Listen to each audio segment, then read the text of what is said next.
Highly disputed. Highly What's our disputed. take? Who's got it? All right. Spotlight on me. Yeah. And Court's eyebrow when he does that. Do like a little one over the eyebrow. That'd be really cool. Yeah. And do the lawn. Oh, nice, Cody. Yeah, you've got it. Maybe that's just our thing for the whole podcast. Oh, Jamie's got it too. I can't do it with my other one. Yeah, me neither. Kind of. Yeah, I can't do this one. Actually, it kind of hurts my head to even try. Actually, that's smooth with one. Court, you got a lot of definition on that one. Yeah. Or you I just have. You get them done. Yeah, you have nice sometimes brows. They're just big, thick boys. So sometimes I have to. Yeah. Runs in the Young family. My grandpas were massive. You post those? Oh, I remember Art's. Yeah. I do remember Art's eyebrows. Distinct. He had nice eyebrows. Yeah. Really nice eyebrows. That Portuguese eyebrow. Wait, you're Portuguese? Yeah, from Art. Bonjour. Yeah, I guess. I don't think that's. Sorry, I just different languages come out at different times. Yeah. I don't know any Portuguese. I apologize to our Portuguese viewers. He did not mean anything by that.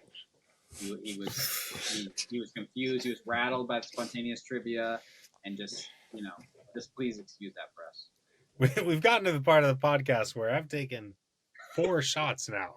We're taking secret ones then because we've only done 2. Oh, look at him go. Yeah, Jamie's always taking secret shots. Can't wait to do this on ESPN. All right. Here we go. God, I can't wait, especially for Court. I would love to hear Court's take on this bad boy. But here we go. Highly disputed. I want to know, actually, if you guys even think this is highly disputed. I bet you do. Really let him have it. But, yeah. Bringing my best stuff for this one. So, this week, my highly disputed is going to be a common theme on the show. We all love the Warriors. We talk about them all the time. And I would like to bring to the table this discussion. I believe that Draymond Green, after it's all said and done, is going to be an all-time top 10 power forward in NBA history. Ranked above Anthony Davis as well. So that basically means, kind of right now. Because when it's all said and done, what more is Draymond really going to do? And then, do you think he gets another ring? Yeah. And I think that actually solidifies his top 10. Warriors to win this year, Court, unlike you, non-Warriors. Okay, but you think he just gets one more ring? I think that if he does get one more ring, he puts himself on Tim Duncan's level as far as championships. Mm-hmm. Okay, as far as championships, that's 5. That would be 5 championships. Mm-hmm. If you look at any of the other generic top 10 lists out there, pretty much 2 through 10 have 1, maybe 2 championships. Mm-hmm. So Draymond Green enters this conversation with 4 right now. Mm-hmm. If he gets another one, he'll have 5. He'll be one of the most. So we're just gonna say, let's just say, Draymond Green with 5, but it's not like he's gonna be a huge contributor. He'll be, even if they get another ring, he'll be a solid role player on that team. He's not a star anymore, so he'll be a solid contributor role player, right? So, this is the problem, I think, with the Draymond Green debate, whenever there is one, about his greatness and his impact. I don't think Draymond is just the glue guy. I think he is the ultimate glue guy. No. No. Hold on. Yeah. I even moving forward at this time, if they were to win another championship, I don't think he's just a role player. And I think that in today's day and age, we get caught up so much with statistics, numbers, points per game, all the other stats out there, that I don't believe, unless you really watch a game, you can understand how valuable Draymond Green really is to a team. So I think that Draymond Green, I think the Warriors without Draymond Green would never have won a championship, ever. I think he is one of the most impactful players in the power forward position overall to any championship team, because it has nothing to do with points scored or any other statistic. It's just the heart, it's the passion, it's the effort, it's the mentality, it's every other thing. He's taken on the best players on the other team. He's the heart and soul. He brings that fire and that drive. And Warriors, since their first championship in 2015, I think their win percentage is about 49% without him on the court. With him on the court, it's up to 70%. That means they're winning 70% of the time with Draymond and under 50 without him. And they're one of the greatest, era championship, teams that there has ever been. So I think we get really caught up with the Dirk Nowitzki's and the Charles Barkleys and the guys who put up big numbers, win MVPs, sure. But, and this is always my thing. I just think that the ultimate goal is to win a championship. And if you're not winning, we have that 3 championship rule as part of our top players conversation always. Draymond Green, the Warriors don't win any of those championships without him. He's got 4. I think he's top 10. I just did some quick research while you were talking about it, and I made a list. Yeah, I've got mine too. Mm-hmm. Here's the guys. I have 8 that I wouldn't put. That you would put ahead of him. And then there's another 8 that you could make an argument for Draymond. I think I have those same first 8, and I think those first 8, it's not even a debate. They're clearly over him. I might have some guys in here that I might have switched out. Dirk, Chuck. This is not in any order, just the 8. Dirk, Chuck, Giannis, KG, Tim Duncan, Karl Malone, Chris Bosh, Pau Gasol, and then there's Dennis Rodman, Kevin Love, Anthony Davis, Kevin McHale, Chris Webber. Wait, Cody, you didn't even mention Tim Duncan. Oh, really? Tim Duncan. Oh, okay. Okay. I didn't hear it, but I thought it was just a given. Oh, okay. Yeah. So I would probably put Rodman in front of Green because I think they're very. You would put Dennis Rodman over Draymond Green? I think they have almost the exact same role, and if your goal's winning, more chips. What? They do not have the exact same role. Pretty close. Dennis Rodman was never the quarterback on the court ever. He was a rebound hustle energy guy. That's only one facet of Draymond Green. I'm saying that Draymond Green has everything. Draymond Green has the IQ of LeBron on the court. He's got the vision, the passing of a Jokic as a bigger man on the court. And he has that tenacity, energy, everything fire. Dennis Rodman was only part of that. I'm saying he is a compilation, a mix of all these different aspects. And I'm saying, all of these guys that you're bringing up, the reason they're in the top 10 is because of their accolades, their accomplishments, and their numbers. And my argument is that, you're not going to find that in Draymond, but Draymond is the winning piece for any team. But Dennis Rodman brought that same energy and toughness, and Dennis Rodman was a better defender and a much better rebounder.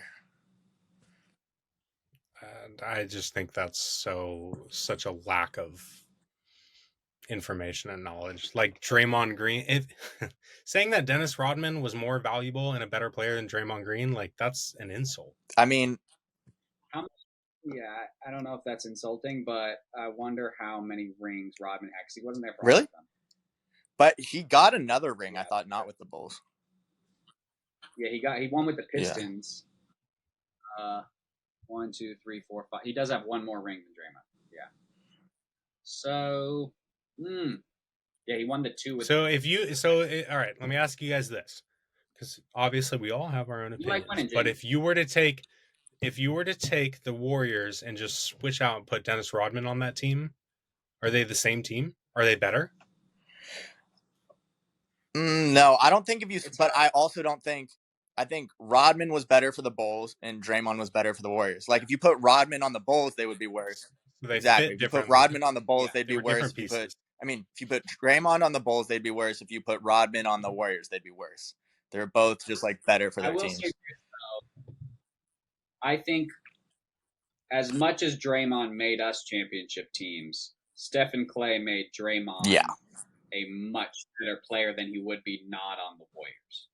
Yeah, Draymond is not a number 1 guy or even a number 2 guy, but I'm saying, like, he doesn't have the best shooters in the world to pass to. Is he known as this great passer? Is he known as all this stuff that he gets from? I don't like making this argument because I love Draymond Green, but I'm just saying, like, I don't know if, like, is Draymond because of the Warriors, or the Warriors because of Draymond? I'm not going to. Both. Yeah, I think it's both. But I think maybe it's one way more.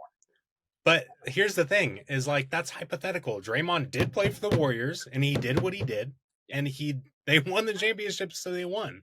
Like, it would be like, hey, if Tim Duncan went to the, freaking, I don't know, like the worst team in the league or whatever. If you put Draymond and Tim Duncan on the worst team in the league, like, who is having a better career? Who knows? But we know what Draymond did, and it just happened to be that he played with 2 of the best shooters ever. I don't really mind. But I also don't think you take other guys and put them in that spot and the championships just come. I think Draymond had a much bigger impact than just being like the defensive guy, the passer. Like, I'm saying that, like, if you look at the overall structure of a championship organization, I think Draymond guy is the ultimate dream, and that's why I don't mind putting Draymond over Rodman. I think you're undervaluing what Rodman did a little bit, saying it's like not even close. Also, Draymond never got this opportunity, but Rodman did prove he could be that same guy on multiple teams. Like, Draymond never got the chance to prove that, so you can't really hold it against him. But Rodman proved he can. Like, there's always been a question of, like, can put Draymond on another good team, like, or is it just happen to be the perfect fit for him? No one really knows. But anyway, I don't mind putting him ahead of Rodman. I think it's super close, though. But you shook your head at Bosh. That one for me is like, you put Draymond over Chris Bosh.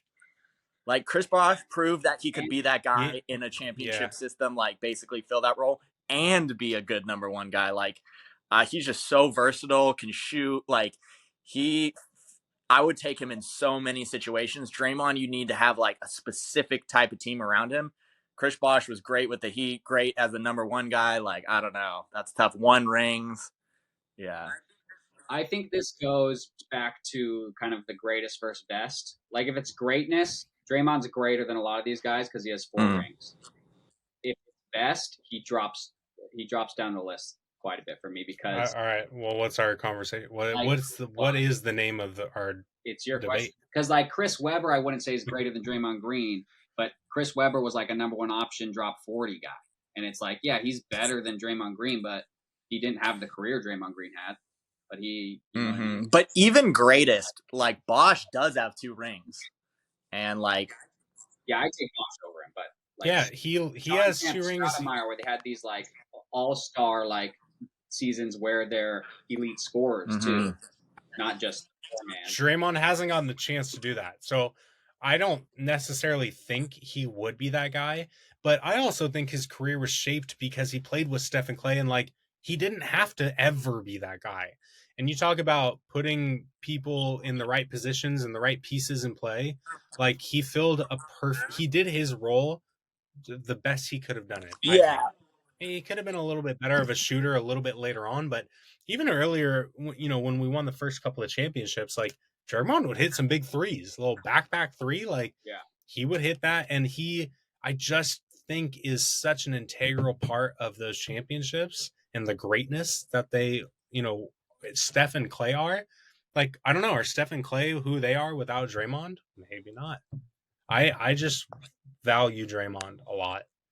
And yeah, he's in my top 10. But hey, this is a freaking hot take. Highly disputed, baby. So, Jamie, let's say there's like 6 that kind of, I don't think anybody's moving around. Yeah. Dirk, Chuck, Giannis, KG, Tim, Carl, right? Yep. So are you taking Draymond over, it sounds like you're taking him over Rodman, even though Rodman has another ring and did it with. I think Bob Pettit's on that list, right? He's just like too old. I think he's on a lot of top 10 lists. Yeah. Sorry, who are the other people that you were asking me if he's over? Then I have like Bosh, Pau Gasol, Rodman, AD, Kevin Love, Kevin McHale, Chris Webber, and then like Aldridge, Stoudemire, Kemp. I'll take Draymond over those guys. But like Chris Webber, Kevin McHale, Kevin Love, those guys are interesting because Some of them, yeah, Kevin McHale, like Bosch. I think you got to put Kevin McHale higher. Who are getting buckets and Draymond does bring a lot of value, but when you're a number 1 or number 2 option, like a lot of these guys were on a team, even number 3, like Draymond's not a number 3 option. Even it does add a lot of value and more weight, like championships. But Draymond's as big a part of all our championships too, so it's hard to say. But that's where, I mean, he could be 10. Yeah, he's between like 8 to 14 to me. Is he better? Would you guys put him ahead or behind Anthony Davis? I mean, I love this. I want some. I mean, Anthony Davis is way better. I think he's above Anthony Davis. Like, just as a player, Anthony Davis is way better. Like, he's a great defender too, does all those things. But greatest? I think Anthony Davis had better individual years. Way better. But dude, like, what is the hell is going on with Anthony Davis over the last? You might have to years? Put Draymond higher. Greatest. He should be the most dominant big man, other than Jokic and Embiid. Like, it should be like no brainer. Those are the top 3 right there. He's not in that conversation with those guys. Anthony Davis should be in that top 6 power forwards. That's inarguable. But because of not his talent, his career and his injuries, he's not. And it's like, if I had to take them for one season and I knew Anthony Davis was going to be healthy, I would take Anthony Davis. By the way, to one ring and Jerrymon's health, and I'm taking Draymond. By the way, I think that we're disrespecting Kevin McHale a bit, and he should be that 7th guy. That's kind of like, I feel like if our dads hear this and we're like, oh, Draymond Green with Kevin McHale's in that next group, like he was on those like Celtics, like he was a big contributor to Celtics teams that won all those rings. Like I think he's got to be that next guy in the 7 that's kind of in that group 1. Yeah. Hey, Kevin McHale, come on the show on Father's Day when we do our dad episode here on Third Take. Nice. I agree with you, Cole. I'll put Kevin in that first 7. Yeah. And then, it's hard for me to put Draymond above Bosch, Powell, or Rodman, though. And those are the next 3. And that's 10. I do put him above Bosch and Rodman. And all Powell. 3 of them? I think Powell is a solid power forward, but like Kobe are those Laker teams. Powell is really good before Kobe though too. Powell was also a number 1 option before Kobe, and Kobe was on a. Yeah. Did he ever win a ship as a number 1? No, but as a number 2, which is more than a number 5. Yeah. Draymond's not a number 5. As a scorer, he is. As a scorer, sure, but as an overall player, if we're looking at a roster, and I'm looking at he peaked at a number 3 probably. He peaked at a 2 or 3. You'd think he was 2 ever? Oh. There were times that Clay wasn't performing as well, especially in the playoffs, that Draymond was. Yeah. So there are times that, yes, I would put him as maybe the 2nd most valuable player on the team. Again, like, we're getting this whole best, greatest thing, kind of confused, and that's okay. I just think that everybody loves to put so much emphasis on numbers and stats over time, but watch some basketball games. Look at the plays Draymond makes. Like, if we're talking about winning championships, that's the guy. I will continue to go back to that, and that's fine. If I put Draymond at 8. No, I put him at. That's tough. I'll put him at 8 for greatest, and I put him at 16 for best. Cordy? Yeah, I mean, even for greatest, I think he's behind all these guys for best, but I think he's greater than some of them because he has 4 rings and he's been amazing. Also for greatest, and when you're saying like what he does, I got like, if we take those Warriors teams that won, sub out Pau Gasol for Draymond Green, I think we're winning still. But well, any of these guys, they're all-time power forwards. Like a lot of these. I would love the idea of a power Warriors team. Bosch too, kind of. I think we're still winning with really Bosch in that role. Bosch, Rodman, maybe not. I don't know if Rodman. This is going to go on forever. Well, one more. I'm the opposite. I think Rodman and Draymond more so than Bosch. I think Pau the most, kind of. Like we would go on a run with Pau. I like that. Yeah.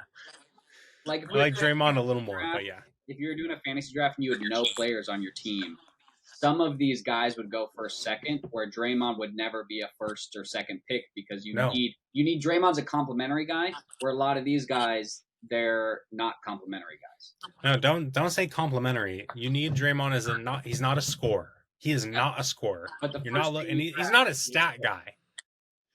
But that just because you're not a stat guy doesn't mean you're just a complimentary piece. That's what I'm trying to say is like, honestly, sometimes the best player on the floor is the guy who, like, you look at the stat sheet and you're like, I don't even, because you have guys who can score 45, 50, 60 points a game and they can lose by 20.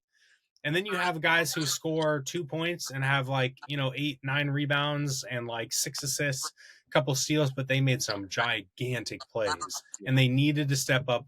They stepped up when they needed to. That's what I'm saying. That's I agree with you, but to me, that is what a complimentary guy is. Yeah, same. Like, he's complimenting a guy dropping 40, and you need a guy who's going to make some dirty plays and some winning plays. And he's a complimentary guy, and to me, he's probably the best. So is Rodman. Rodman's a complimentary guy too. Yeah, Rodman's a complimentary guy, but some of these guys. See, I think you make that jump after if you're so consistent as a complimentary guy because you make winning plays, the right play, the smart play, and you contribute.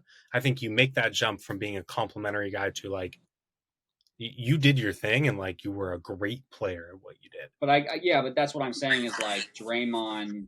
If Draymond's by himself on a team, and he's not complimenting somebody, that team doesn't have much of an offense or a score. Where some of these guys are an offense.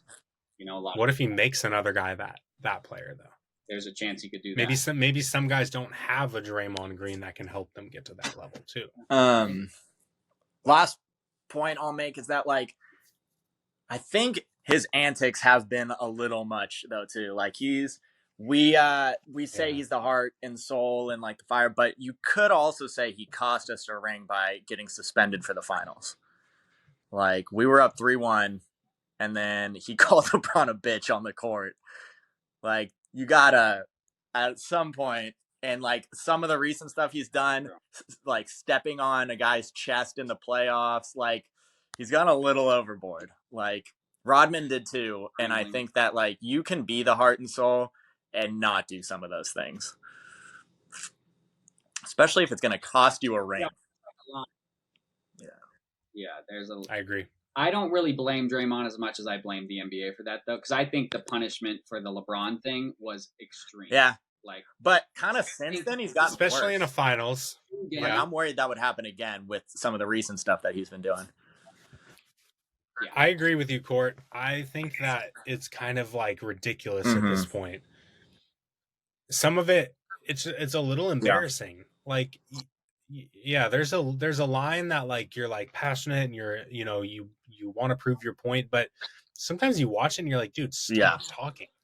You're plays gone on. You're 3 plays past and he's still yelling at the ref, or they're at the free throw line and then you're like, dude, you're gonna get teed up. This is a close game. Let's not give away free throws in the ball. It's 100%. Gotten to the point where sometimes it seems compulsive. He can't help him. Well, I think that's kind of what he was saying last year too. When he freaking took out Jordan Poole. He was he had to work on things. I mean, who knows if that's kind of a... And then he stepped on Sabonis' chest in the playoffs, put Gobert in a headlock, is constantly chirping to the refs.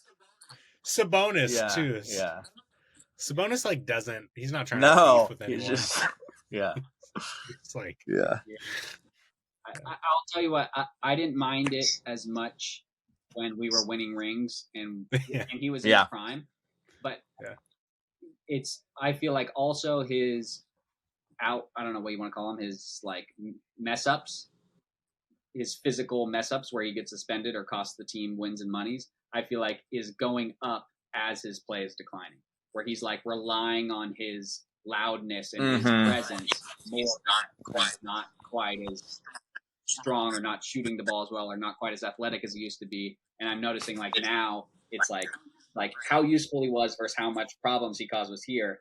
As he's getting less of a player and he's causing more problems that it's shifted. Where if he keeps going like this, he's going to be a liability more than an asset.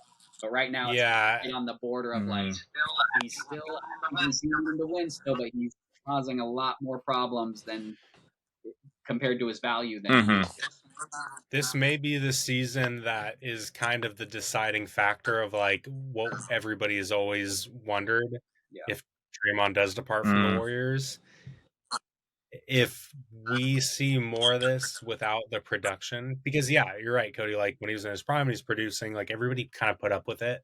If you're on his side, yeah, exactly. You want, you're like, like you want Draymond like getting into the heads of these guys, like not hurting anybody, but playing physical. Yeah, you need that.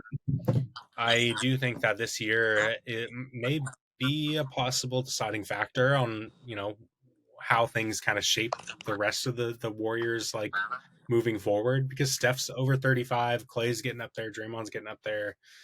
There's a little more time, and I really do believe they still have the chance to win a ring or two more.